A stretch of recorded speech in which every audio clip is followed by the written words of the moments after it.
Greetings. It's been a few days since I made a video, simply because nothing was coming. Nothing to worry about. It's a perfect example of why we still the mind as well as the body. It stops an electrical circuit. The mind is electrical. It allows the magnetic to start flowing. So earlier today I sat and just meditated and just allow what comes. It's very interesting the way it is shown. I can see why the Bible is written the way it is, because it is very distinct from your conscious thoughts. In fact, as soon as you get, they're not exactly the five senses, they're blurred boundaries between sight and sound and feeling and so on. They come as images, but as soon as you start to think about them, it sort of starts an electrical circuit again and they will fade.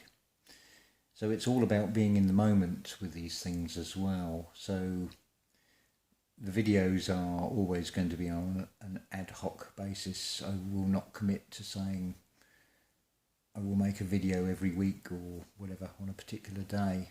It's just as and when these things come. So I'll come on to what was revealed to me from that, although that is, of course, all part of it. This is a realm of duality, so often if you can't see it one way, look at the other.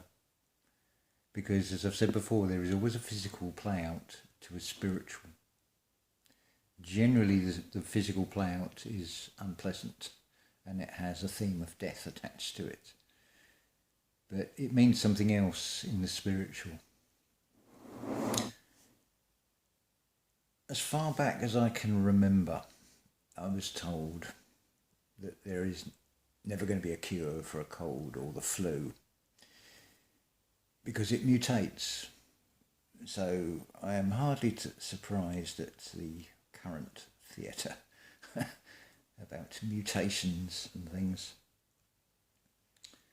That's all I have to say on that. By my definition of a cold is when you've got a blocked up nose, you feel sort of under the weather, generally run down, but you can function. The flu is when you can't even get out of bed, you can't face even eating anything. Whereas that saying about you feed a cold and starve the flu. Well, those old sayings are so wonderful, aren't they? So revealing. You feed a cold, but you starve the flu. Well, I think it's generally accepted that flu is far worse than a cold. So you feed the better of the two and you starve the worst of the two. So when you have a virus, something that is spread by what we give our attention to, that seems to be rather unpleasant, shall we say, on this external world, that we starve it, we pay it no attention. The system programming, because you do feel like shit, especially as a child, is one of prevention. Instead of explaining that it is part of the miracle of the design, that you store these toxins and seasonally your body will just throw them out. It's a wonderful process, it's a cleansing. As I said before, every cell in your body renews constantly. So over 2 years, although you may look the same, you are renewed constantly in this physical vessel. So that is just a jump start of, right, well, it's no different if you think about in the domestic situation. Are you going to go with every little piece of rubbish and take it out to your external wheelie bin? Or are you going to have a bin in the kitchen, and then when the bag's full, you take the whole bag and put it outside? Is that not what the body is doing?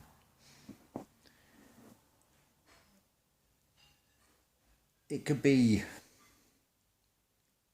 well, no, I will come on to this now. The message I got was to look beyond Revelations, that famously quoted chapter 13, because it is a revelation. One moment.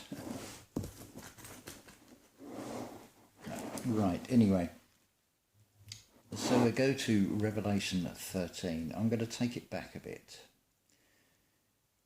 Where are we? So we go back to verse 15 of Revelations 13. And he had power to give life unto the image of the beast, that the image of the beast should both speak and cause that as many as would not worship the image of the beast should be killed. The image of the beast are those graven images, because they are depicting a man on a cross. It makes it clear when we come down 16, verse 16, and he causeth all, both small and great, rich and poor, free and bond, to receive a mark in their right hand or in their foreheads. The mark in the foreheads is this calcification, this blocking of this spiritual connection. The right hand is, well, it's the right path. The right is associated with the future. The left is left behind, so the left is associated with the past. So it's not literally the right hand, and none of this is literal.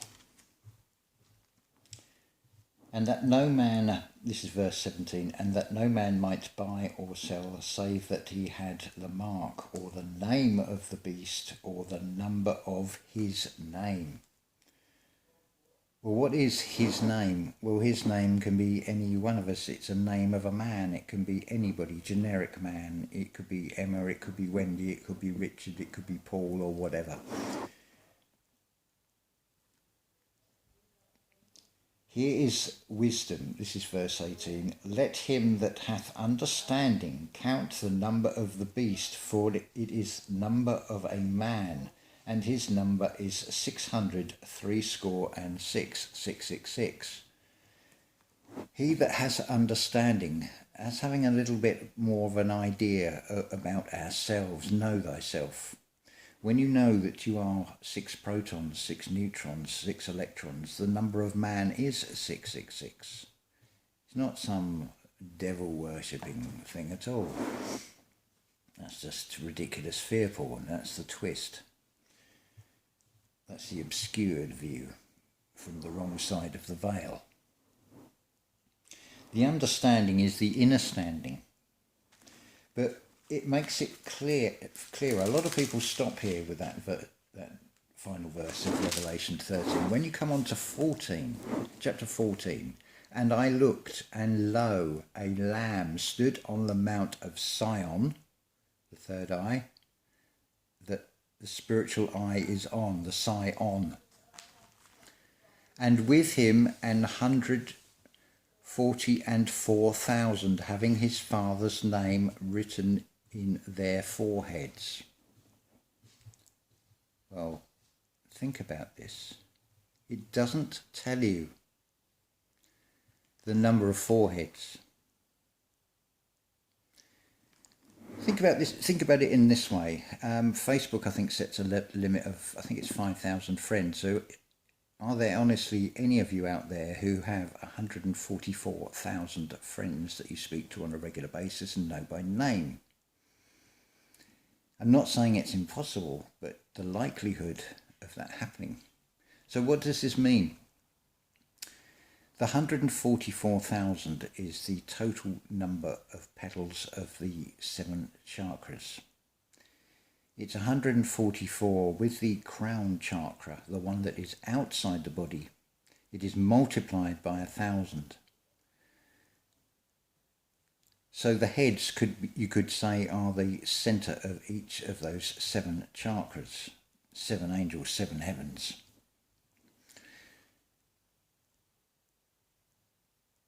The 144,000, remember, this is all about what is going on inside you. This is your autobiography. And I heard a voice from heaven, the spiritual downloads, as the voice of many waters. Well, water is spirit, is memory.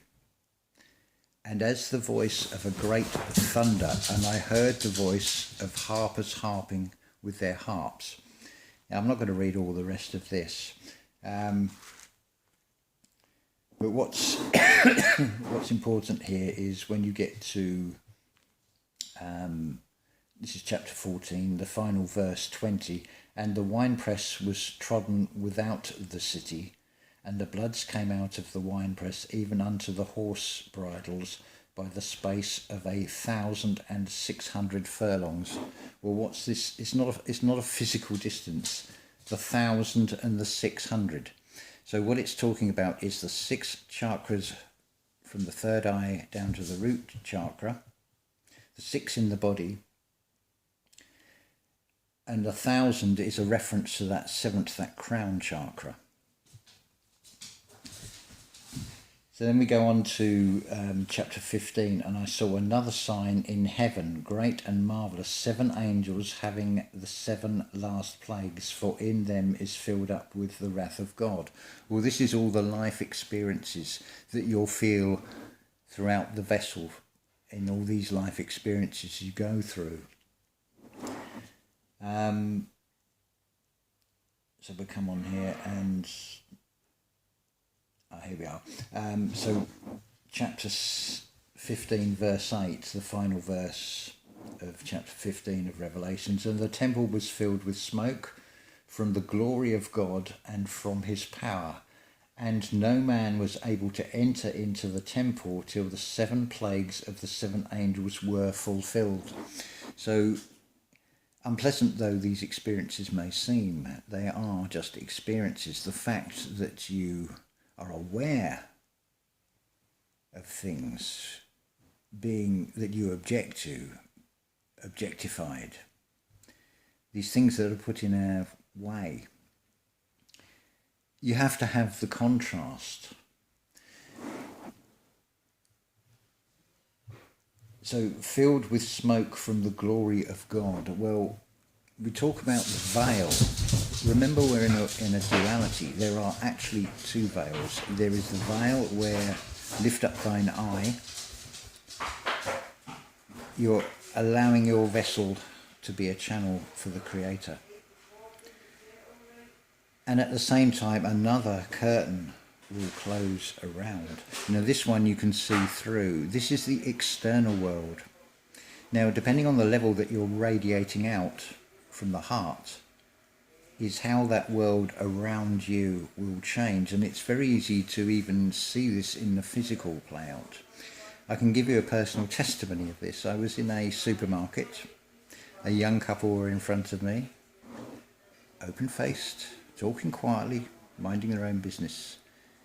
In front of them was, well, one of these sort of half humans hiding half their faces, and all getting rather flustered because they were standing closer than 6 foot. And of course I'm standing right behind them, but paid no attention to me. So there is a physical indicator of this toroidal field you create around yourself. It's basically a magnetic wave. This is how I interpret it. You've got like a a scan, a magnetic scan that will pass through everything. The weighing of the heart against the feather.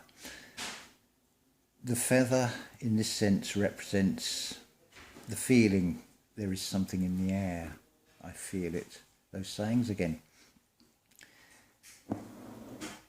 When they're not in balance, if the feather is heavier than the heart is carrying a negative energy, well, good luck with that.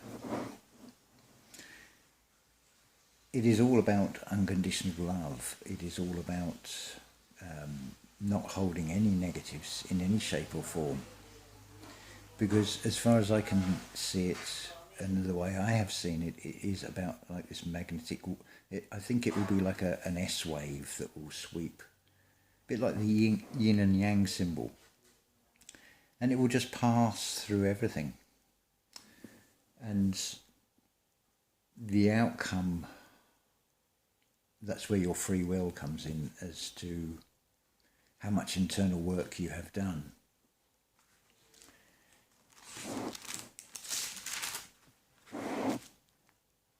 So just to recap, because I did have a quick look through, this is not quite ad hoc.